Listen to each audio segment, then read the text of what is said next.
I know you've had a bit of trouble with some of the British press recently, and I noticed when you came over here, you're mostly interested in talking pretty much exclusively with college press. Is there a reason for that?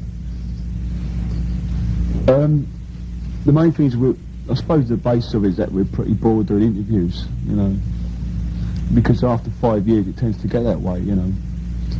Plus the fact we've done like the British tour recently. We've done a lot of press on that, talking about the gift.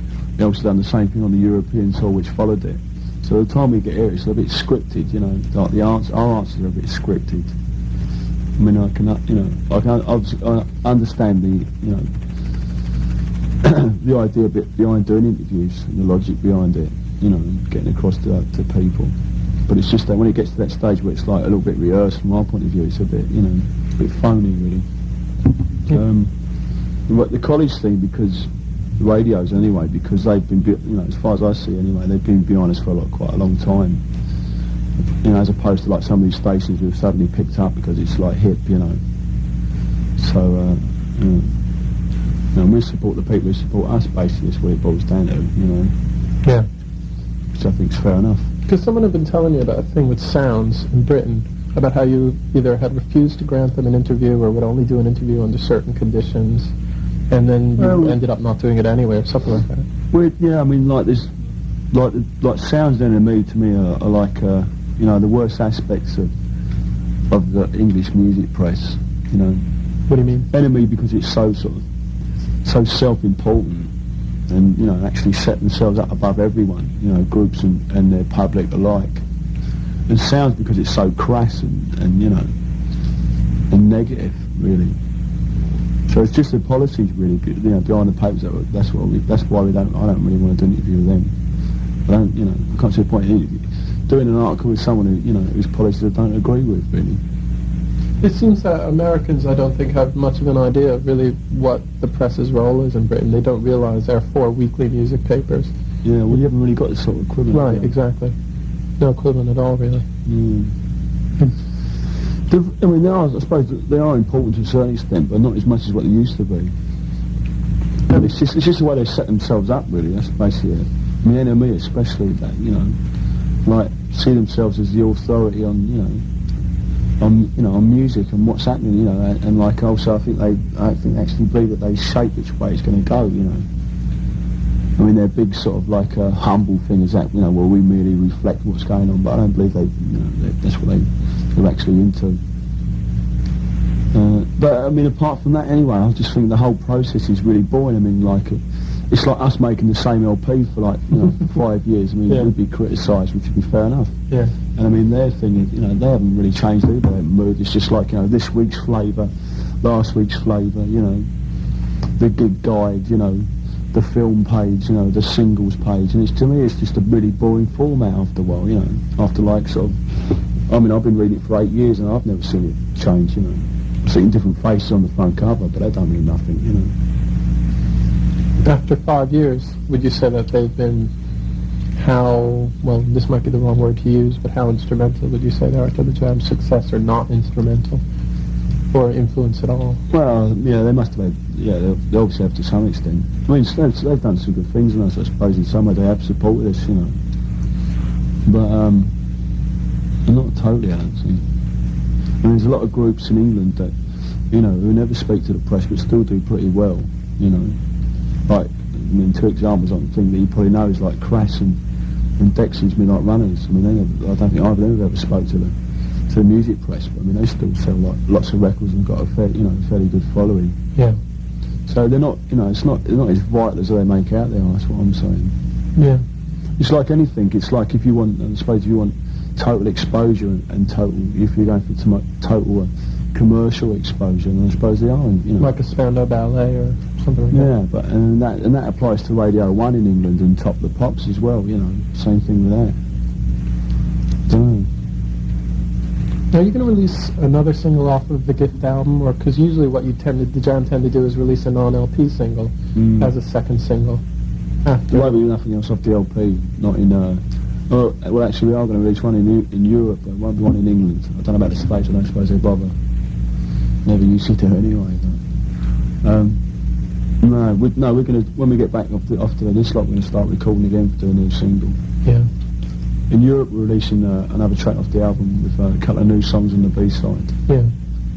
That's about all at the moment.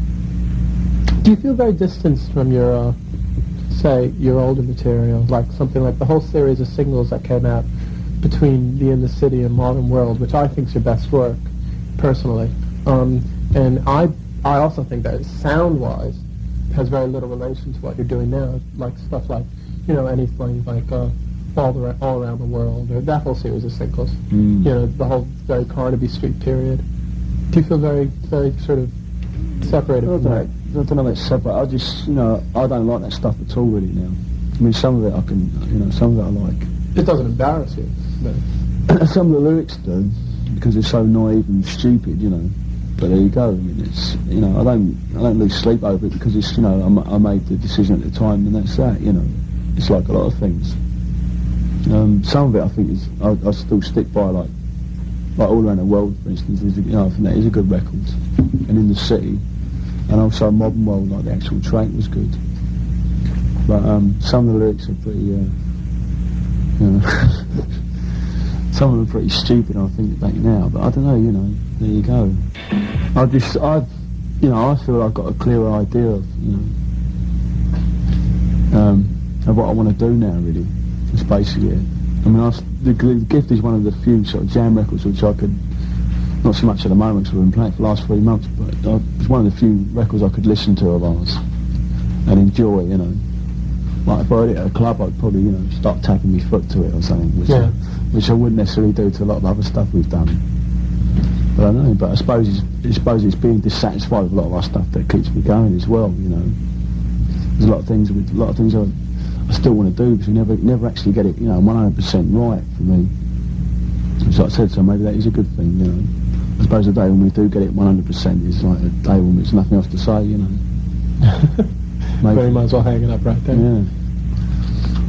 I read how you said about a couple of years ago, not that long ago, a year or two ago, I was reading how you said you still thought of yourselves very much as a punk band, Would you still say that? Yeah, it's very difficult for me to define it because we're not a punk band, that we're going wearing leather and chains and gobbing on people and all that rubbish, all the sensational side. It's just, I mean, we don't want to categorise ourselves as anything, but basically what I meant is that, we take our ideals from the punk thing that happened, like the real thing, like in '76, and I think we've always sort of really stuck to that and believed in that, even when it's like, at the moment it's pretty untrendy in England, to like sort of mention punk or the Sex Pistols. It's a little bit like, embarrassed, and we still stick by that really, because I think people were on the right track at that time. There were some really good ideas there, which got dissipated. I don't know why.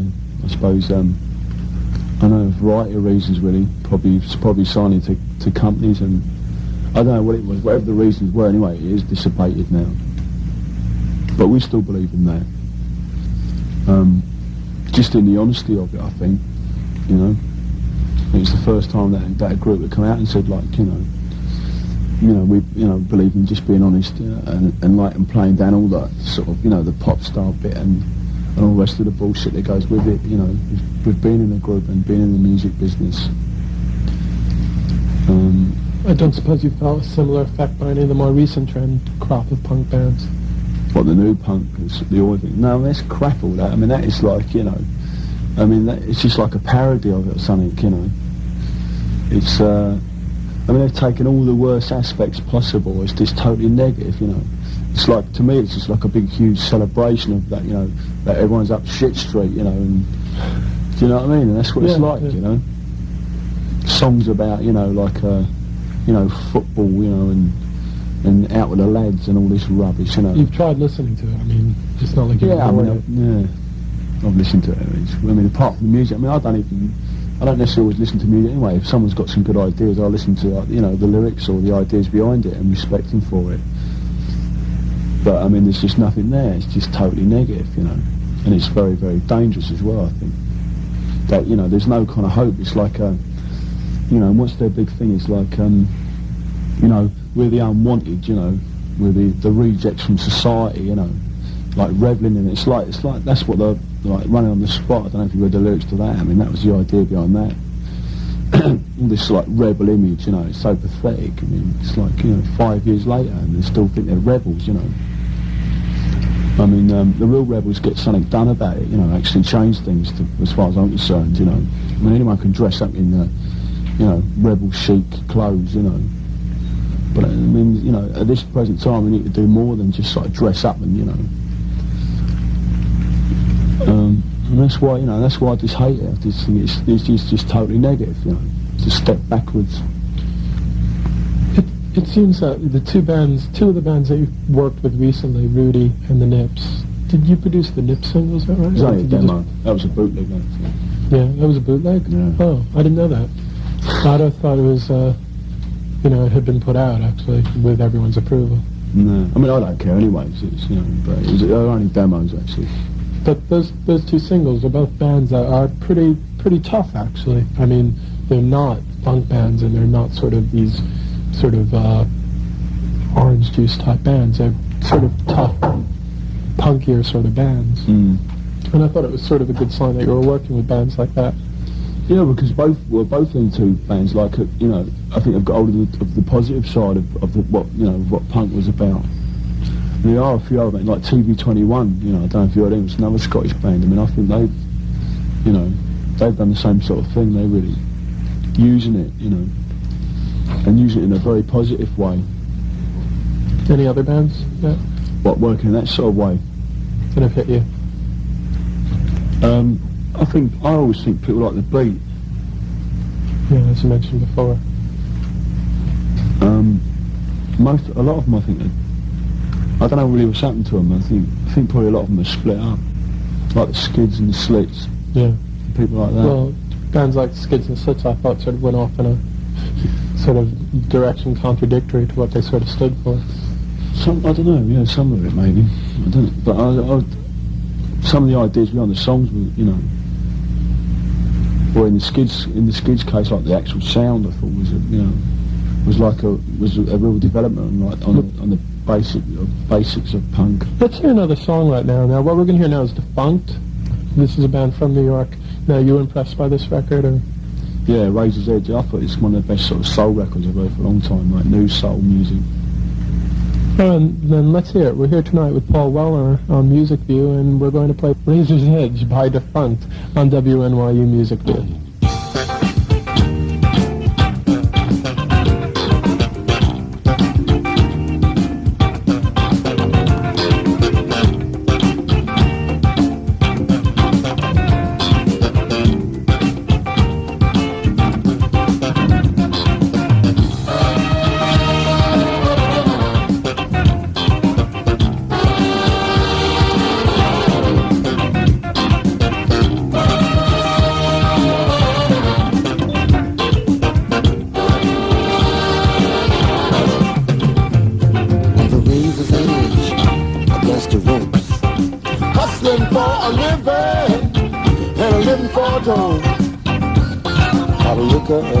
Cigarettes, burn dope with all my bread.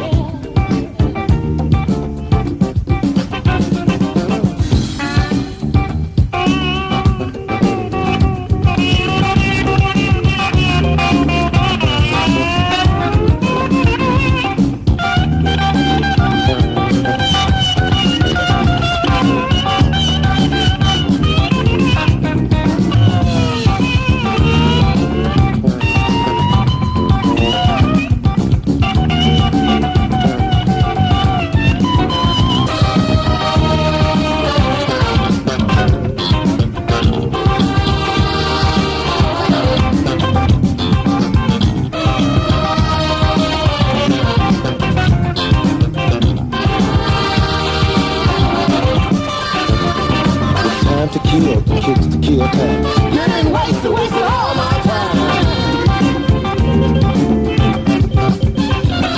Looking up to wake up and down to sleep. Trying not to think, not feeling nothing, not feeling nothing.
but I won't give in. No, no, can't give up, no, no, no.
Against the ropes, hustle for a living, living for a dope. Oh. With time to kill and kick to kill time, getting wasted, wasting all my time.